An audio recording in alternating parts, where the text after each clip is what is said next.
Sir सुने हैं कि आप लोग यहाँ से सुप्रीम कोर्ट की तरफ जा रहे हैं, तो क्या-क्या अभी प्रोसेस हुआ है अभी तक?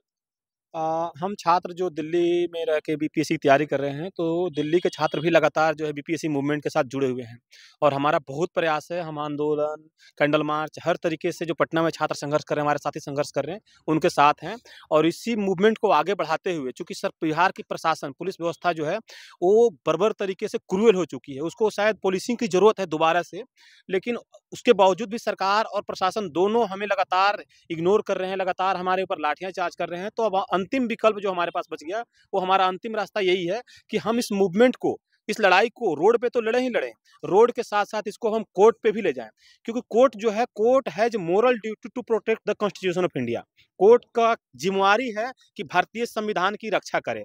अब भारतीय संविधान की रक्षा में आर्टिकल 1 राइट टू लाइफ, आप समझिए, राइट टू लाइफ जो है, जीने का अधिकार हर एक नागरिक को इस देश का, और जीने का अधिकार में आता है एक राइट टू स्लीप। कल जिस तरीके से सोए हुए छात्रों पर मतलब रात में उनको उठा के ले गया गया, रामलीला मैदान का केस याद होगा आपको, मारा भी गया। रामलीला मैदान का केस याद होगा 2012 में, जब बाबा रामदेव को इसी तरीके से गया तो सुप्रीम कोर्ट ने बहुत जबरदस्त फटकार लगाई थी।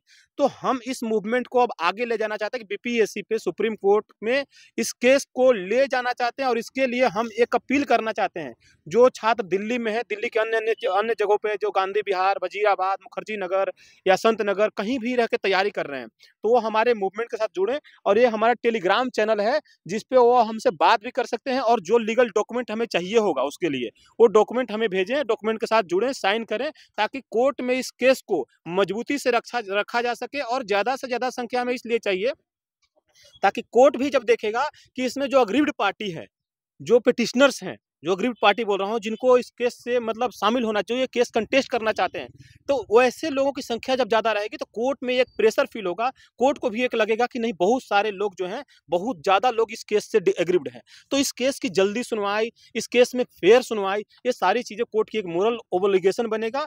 तो हमारा छात्रों से एक अपील है कि बिना डरे, बिना भय के, कोई दिक्कत नहीं होता कोर्ट में जाने से, कोर्ट में पिटिशनर बनने से कोई दिक्कत नहीं। मैं पहला अपना नाम दूँगा, सबसे पहले अपना डॉक्यूमेंट दूँगा, डॉक्यूमेंट में कुछ नहीं चाहिए, सिर्फ आधार कार्ड चाहिए। और चूँकि हम बीपीएससी एस्पायरेंट्स को ही ले जाना चाहते हैं, तो एक आधार कार्ड और एक उसका एडमिट कार्ड, जैसे मैं अपना एडमिट कार्ड और अपना आधार कार्ड और एक सिग्नेचर, 3 डॉक्यूमेंट्स की 3 ही लीगल डॉक्यूमेंट्स हैं, जिसके माध्यम से कोर्ट का दरवाजा हम खटखटा सकते हैं, कुछ यही छात्रों चाहते को हैं। यहाँ पे ये भी डर लग रहा होगा कि सरकार जैसे वहाँ पे कहा है कि पुलिस पुलिस ने कहा है कि अगर कोई इसमें ऐसे भाग लेता हो, यानी उसका जानकारी आ जाएगा, तो 5 साल तक पेपर नहीं दे पाएगा। तो अ, शायद छात्र आपके पास नहीं आ पाए, ऐसा भी हो सकता है? देखिए, मैं एक क्लियर बातें बताता हूँ, जैसे मैं खुद एक एडवोकेट हूँ, अब मैंने बीपीएससी दिया है, ठीक है? तो बीपीएससी का एस्पायरेंट्स भी हूँ।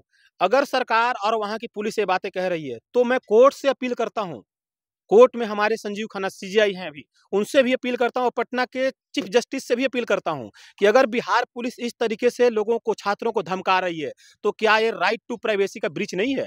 अगर आप ये कह रहे हैं कि 5 साल तक पेपर नहीं देंगे, कौन-सा छात्र जाएगा? इसका मतलब एक-एक छात्रों पे नज़र रखी जा रही है, एक-एक छात्रों पे सर्विलांस किया जा रहा है, तो क्या ये राइट टू प्राइवेसी का ब्रीच नहीं है? अगर हमारे ऊपर सर्विलांस रखा क्योंकि जाएगा मैंने छात्रों के देखा ऊपर, कई सारे ये छात्र हैं ना, बहुत ज़्यादा इनका जो प्रॉब्लम है, हाँ। छात्र ने मुझसे कहा कि सर हम नहीं बता सकते, क्योंकि हमें आगे चल के दिक्कत आ नहीं, सकती है। कोई दिक्कत नहीं आएगा, ये बिल्कुल पुलिस का फैलाया हुआ भ्रम है, जाल है, डर पैदा करने की कोशिश है, ये जो है ये पुलिस स्टेट बनाने का प्रयास है, लेकिन छात्र डरे नहीं, बिल्कुल भी नहीं डरे। मैं बोल रहा हूँ कि इस देश का कोर्ट आज भी सबसे ऊपर है और इस देश का कोर्ट, सुप्रीम कोर्ट सक्षम है कि भारतीय संविधान के एक-एक आर्टिकल की रक्षा की जा सके। एक-एक आर्टिकल की रक्षा के लिए बहुत कंसर्न्ड है और मुझे पूरा विश्वास है अपने कोर्ट पर भी, अपने कोर्ट की व्यवस्था पर, कि अगर ऐसा प्रयास पुलिस करेगी, जैसे मैं खुद बोल रहा हूँ, मेरे प्रयास करके देख ले पुलिस। पुलिस को लताड़ लगेगी कोर्ट से, पुलिस को इसकी भुगतान करना पड़ेगा, पुलिस को इसको सजा मिलेगी। तो इसलिए कभी भी कोई भी छात्र इस बात से नहीं डरे कि बिहार पुलिस या कोई भी विभाग जो है उनकी निगरानी करेगा, वो अगले 5 साल के लिए परीक्षा नहीं बैठने देगा। ये थ्रेट है और ये फ़ॉल्स थ्रेट है, सिर्फ डर पैदा करने के लिए, ताकि आप यूनाइट ना हो,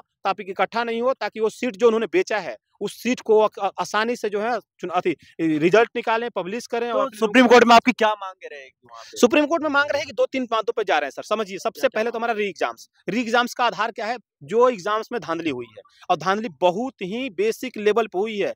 उन्होंने कोशिश तो किया कि बहुत प्रूडेंट हैं, जो फ्रॉडस्टर हैं, जो आयोग है, उन्होंने अपने आप को बहुत प्रूडेंट समझ रखा है, लेकिन वो एक्चुअली प्रूडेंट नहीं है।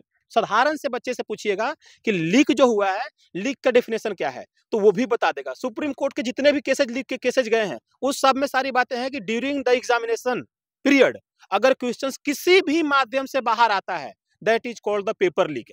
अब पेपर लीक के बाद ये प्रूफ करने की जरूरत नहीं होती है कि वो लीक का यूज कहाँ हुआ। That is the responsibility of the investigating agencies.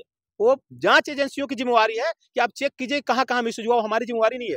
तो सुप्रीम कोर्ट इस बात को कंसीडर करेगा कि हाँ पेपर लीक हुआ है, और ये चीजें खुद आयोग ने माना कि पेपर बाहर आ गए हैं, तो हमें ज्यादा तो दूसरा बार एग्जाम बिल्कुल बिल्कुल बिल्कुल तभी हमें ज्यादा कोर्ट में भी मेहनत करने की जरूरत नहीं है। लेकिन ये लड़ाई जो है कोर्ट और रोड दोनों जगह चलेगी, और छात्रों को डरने की बिल्कुल जरूरत नहीं है। सारे साथी इकट्ठा होंगे, सारे साथी इस कोड को एक बार कोड दिखाइएगा। ये कोड हम अलग अलग जगह पे टेलीग्राम के अवेलेबल कराएंगे। इस कोड से जुड़े डॉक्यूमेंट्स दें, और ज्यादा से ज्यादा साथी, दूसरा वाला कोड भी हमारे पास एक है, जुड़ेंगे जीतेंगे, आप देख सकते हैं, इससे जुड़ेंगे। ठीक है, शिक्षा सत्याग्रह के लिए है, इससे जुड़े। इससे जुड़ने के बाद ही आपको न्याय वहाँ पे मिलेगी। आप लोगों का जो मुद्दा रहेगा, जो मांग रहेगा, री एग्जाम रहेगा हमारा पूरे। एक दो एक तो हमारा री एग्जाम्स रहेगा सर, फेयर एग्जामिनेशन के लिए। दूसरा जो मांग है कि पुलिस ब्रूटलिटी जो हो रही है बिहार में, इससे कोई इनकार नहीं सर। सब एक खुला एक इवेंट जो होता है हमारे देश में, ब्लाइंड पर्सन भी होगा, वो भी इस डर को, इस थ्रेट को और इस चोट को महसूस कर सकता है कि कैसे बच्चियों के ऊपर मेल पुलिस ने लाठियां चलाई है। कोर्ट तो इसको देखेगा। कोर्ट को हालांकि सुओ मोटो लेना चाहिए था।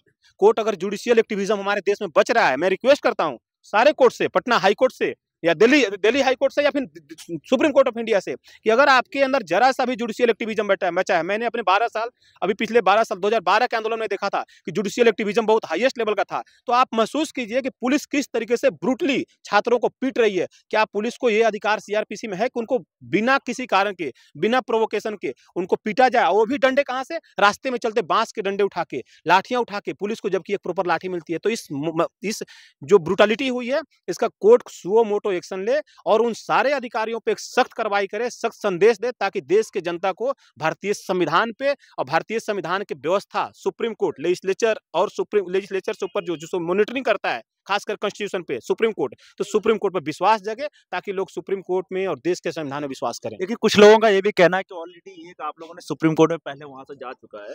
हाँ बिल्कुल, दूसरी बार आप बिल्कुल देखिए, पटना इशू पर वहां भी डाल सकते हैं, हम पिटीशन डाल रहे हैं, हम भी कोशिश कर रहे हैं। हम हो सकता है आगे जाके सुप्रीम कोर्ट हमारे सारे केसेज को क्लब करे, क्योंकि हमारा सबका मुद्दा एक है। लेकिन प्रयास है कि हम सब जाएंगे, ताकि सुप्रीम कोर्ट को भी एहसास हो कि नहीं, देखिए बहुत सारे बच्चे इससे कंसर्न हैं, बहुत सारे बच्चे एग्रीड हैं, बहुत सारे बच्चे पुलिस प्रशासन के व्यवहार से और बिहार सरकार के व्यवहार से दुखी हैं। बहुतों के साथ अन्याय हुआ है। Right to equality, right to article 16 equal opportunity, और article 19 freedom of speech and expression, right to life, और राइट टू 2021-22 भी देखिए जिस तरीके से पुलिस डिटेन कर रही है, जिस तरीके से मार रही है, वो सारी चीजों को अरेस्ट करके क्या कर रही है, बेल बॉन्ड के कंडीशन। सुप्रीम कोर्ट से मैं ये भी रिक्वेस्ट करूंगा, ये भी कोशिश करेंगे कि जो वहां के सिविल कोर्ट हैं, जो judicial magistrate second class, first class के लोग जो हमें बेल दे रहे हैं, तो उन्होंने कंडीशंस क्या लगा रखा है हमारे शिक्षकों पे। मैं 2-3 चीज बताना चाहूंगा सर। वो कंडीशंस क्या लगा रहे हैं कि आप जो है धरना स्थल पे नहीं जाएंगे। क्या धरना स्थल पे जाके वो गुंडागर्दी कर रहे हैं? क्या धरना स्थल पे उन्होंने कोई लॉ एंड ऑर्डर को ब्रीच किया? नहीं किया। तो ऐसे कंडीशंस कैसे इंपोज कर सकते हैं आप? मैंने कल सुना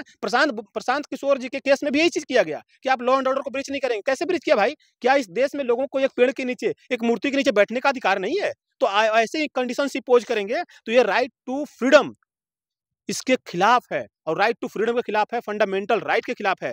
फंडामेंटल राइट का violation is the violation of the contempt of court of supreme court, क्योंकि सुप्रीम कोर्ट जो है बहुत सारे जजमेंट में ऐसा कहा है कि आप राइट टू फ्रीडम को ब्रीच नहीं कर सकते, राइट टू फ्रीडम को छीन नहीं सकते। तो सुप्रीम कोर्ट खुद महसूस करे कि कंटेप्ट के लिए उसे सुओ मोटो एक्शन लेना चाहिए, और कहीं से भी, चाहे पूरे भारत से भी पिटीशन आएगी, और सुप्रीम कोर्ट और हाई कोर्ट दोनों एक्टिवली सुनेंगे। सुप्रीम कोर्ट को अगर लगेगा, हाई कोर्ट को लगेगा कि पूरे मैटर्स को क्लब करके हमें अपने पास लेना चाहिए, तो क्लब कर देगा, हम उसका भी स्वागत करेंगे, लेकिन हम कोर्ट जाएंगे जरूर। लास्ट में छात्रों से क्या कहेंगे? छात्रों से अपील यही चीज कहेंगे सर कि आप बेहिचक, बिना डरे, देखिए पुलिस प्रशासन का काम होता है डराना।